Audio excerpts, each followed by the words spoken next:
जय श्री राम मित्रों, आशा करता हूँ कि आप स्वस्थ होंगे और खुशहाल भी होंगे।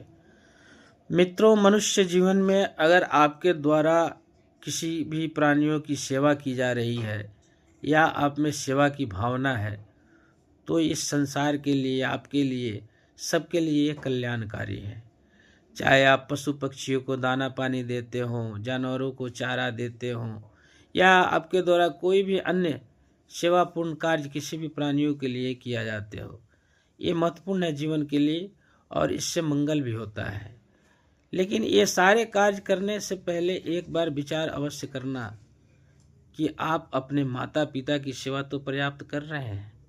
आप अपने माता पिता को खुशहाल रखने में कोई कसर तो नहीं छोड़ रहे हैं। आप समय पर अपने माता पिता को सारी सुख सुविधा दे पा रहे हैं या नहीं दे पा रहे हैं। यदि आप ये कार्य कर रहे हैं तो आपके द्वारा किया हुआ अन्य कोई भी सेवा कार्य आपके लिए मंगलकारी है और उसकी सार्थकता भी है। लेकिन यदि ये कार्य आप नहीं कर रहे हैं, अपने माता पिता को इग्नोर कर रहे हैं या फिर परिवार में आपके माता पिता आपसे खुश नहीं हैं, आप उनको कोई कमी कर रहे हैं, तो ये जो भी आप कर रहे हैं इसका कोई उचित लाभ नहीं मिल पाएगा। इसलिए इस हमारे भारतीय समाज में, भारतीय परिवार में सबसे महत्वपूर्ण कार्य में माता पिता को ईश्वर का दर्जा देते हुए उनकी सेवा करना बताया गया है। तो ध्यान रखिएगा, जो भी आप कार्य कर रहे हैं, जो भी आपकी सेवा की भावना है, ये आपके लिए तो महत्वपूर्ण है ही।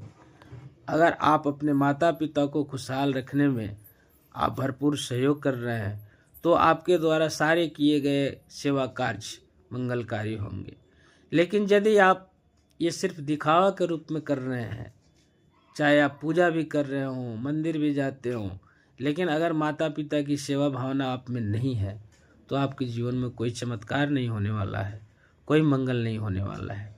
इसलिए इन बातों पे विचार अवश्य कीजिएगा और इसको मंथन करते हुए इस पे अपना ध्यान दीजिएगा और इसे अपने जीवन में उतारिए, क्योंकि माता पिता जो है वो ईश्वर तुल्य स्थान दिया हुआ है।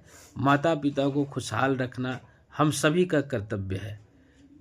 हर व्यक्ति को अपने ज़रूरत के अनुसार जो है कार्य करना भी पड़ता है और ज़रूरत के अनुसार उनकी सेवा भी करनी पड़ती है।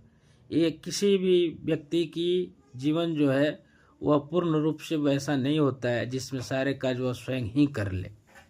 तो इसके अनुसार हर आदमी को एक दूसरे की ज़रूरत है और हर आदमी को एक दूसरे की